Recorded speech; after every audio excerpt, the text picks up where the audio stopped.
Ito talaga ang dahilan kung bakit gumawa kami ng lumpiang Shanghai no isang araw. Kasi nga itong batang ito na pamangkin ko na anak ng bunso kong kapatid ay birthday kahapon na 1 taon. Kaya naman tong bidyong ito ay kahapon pa nga nangyari. Nagtulong-tulong na nga kami sa pagluluto at kanya-kanya na nga kami ng toka. At kapag ganito talagang may birthday, hindi talaga nawawala ang malagkit kaya naman nagluto kami ng ubi kalamay. At kapag ganitong mahirap maghalo, mapa-ubi kalamay man yan o kaya ay biko, talaga naman tinatawag namin ang tito ko para nga siya ang maghalo.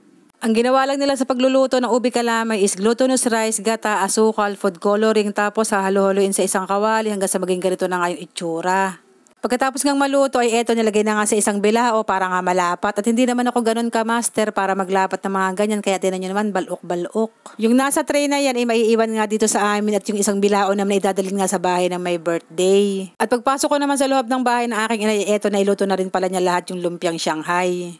At kumain na nga rin pala yung kapatid ko at exactly 10 nga ng umaga ay nanananghali na yan dahil meron pa kayong iniinom na mga gamot. At hindi na nga rin kami nag-abalang magluto ng sauce ng chicken Shanghai. Nagtimpla na lamang kami ng suka na merong sibuyas, bawang, sili, asin, tsaka asukal.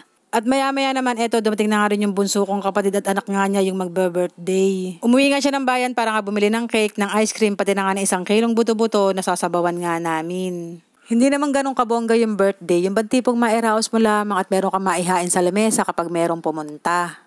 At hindi na rin talaga kailangang magpakabongga ng birthday, sa hirap ba naman ng buhay. At maya-maya nga rin ay eto, naluto na nga yung aming sinigang na buto-buto. Chicken Shanghai lang kasi yung aming ulam kaya nga naisipan naming magsabaw at magsigang nga nitong buto-buto.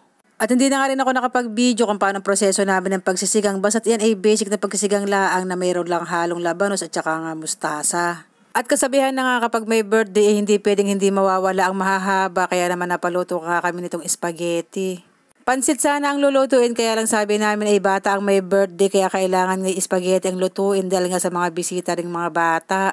Pagkatapos naman naming magluto ay eto dumating na nga yung kapatid ko at hinakot na nga ang mga handa para nga dalhin sa kanila dahil nag-aayos na nga sila.